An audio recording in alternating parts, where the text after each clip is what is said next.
Добър ден, госпожо Филипова. Днес с вас си говорим как ПИМК кодира бъдещето. Моля да се представите. Здравейте! Първо благодаря за възможността да представя фирмата. Аз съм Александра Илянова Филипова, второ поколение представител на бизнеса. На 22 години съм, вече завършила университет в чужбина, но истината е, че работя откакто се помня, може би. На 12 бях, когато започнах да се обучавам в логистиката, а пък по време на COVID карах онлайн часовете си в спедицията отново. Така че имам... Ролята ми в момента е частично ръководна, оперативна, маркетингова и така нататък. Тоест работя с много екипи в фирмата. Имам поглед над много неща. И за мен ПИМК е повече от холдинг, повече от бизнес. То е семейство и общо взето целият ми живот е свързан с него.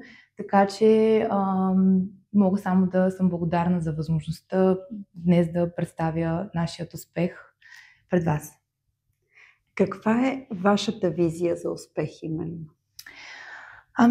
Понятието успех, за мен всеки има различна дефиниция за него. Аз лично го свързвам с устойчивост, с сигурност, защото едно е да имаш бизнес, да го развиеш, но да го утвърдиш в самия сектор, това за мен вече е наистина успех. Тук говорим за отговорност, за доверие между екипите, иновации, не само на технологично ниво, но като цяло. И общо взето инвестиция в бъдещето. Всичко това за мен е успех. Каква именно е историята на успеха на компанията? Тя историята е много, много дълга, но мога да кажа, че принципно ние сме започнали от продукцията на зрънчо, снакс, и от нуждата за доставки се купува един камион и така нататък и така нататък. От един се превръщат в 100 и после вече сме първата фирма, която надвишава 1000 камиона в автопарка си. Вече не сме най-голямата в България, но сме едни от най-големите като цяло на Балканите, така че това също е показател защо сме лидери на пазара.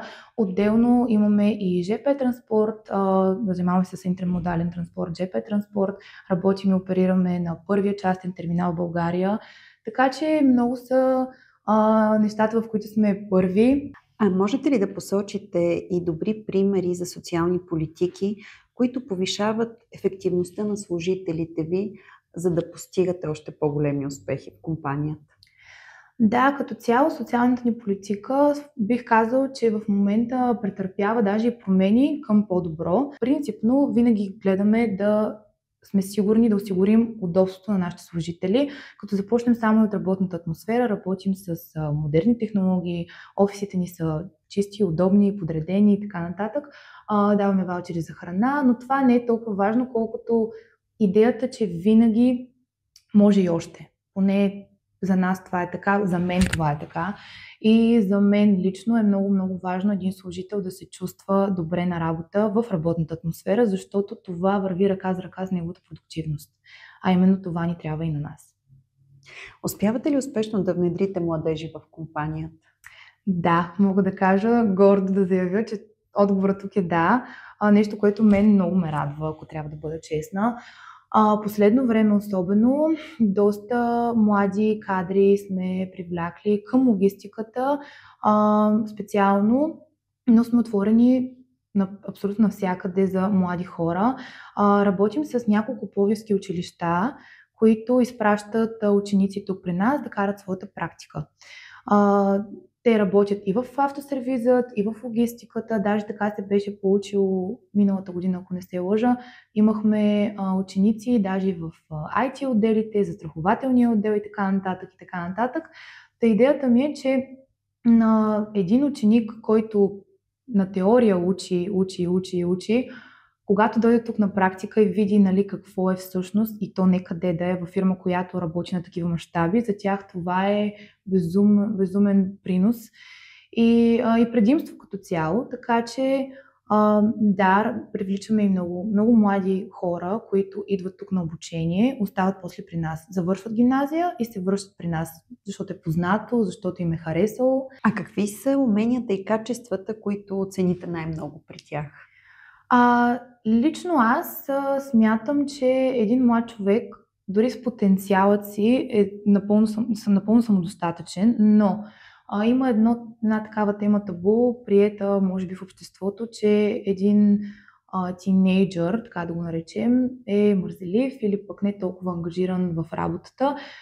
Мога да потвърдя, че съм виждала случаи, в които не толкова мотивиран човек, може би в ежедневието си, се превръща в един много, много, много голям професионалист в това, което прави. Даже, смея да твърдя, по-голям професионалист от хора, които работят 10 години това нещо. Така че тази гъвкавост на младия талант за мен е много важна и мотивацията. Искаш да виждаш служителите ти мотивирани да работят и по този начин вдъхновяваш и останалите. Това е много, много важно. Тези две качества са много важни за нас. Във вашия бранш, кои са професиите, които няма да изчезнат въпреки развитието на технологиите? Да, има такова прието мнение, че с появата на изкуствения интелект и дигитализацията и така нататък, много професии ще изчезнат. Сигурно е така, но ходила съм на много транспортни изложения, в които се казва следното нещо. Ние повече нужда от шофьори няма да имаме, защото се автоматизират камионите. Това дори да е така, това е много, много, много далеч в бъдещето и специално в ПИМК мога да гарантирам, че ние винаги имаме нужда от човешкия ресурс, просто защото имаме огромно доверие към нашите служители. И винаги има място при нас за хора, които искат да се развиват. Освен при шофьорите, моят поглед над нещата е, че технологиите, тъй като те се развиват, ще се търсят и IT специалисти, специалисти в изкуствения интелект като насока. Така че, да, това са професии и длъжности, които според мен ще бъдат доста интересни за в бъдеще.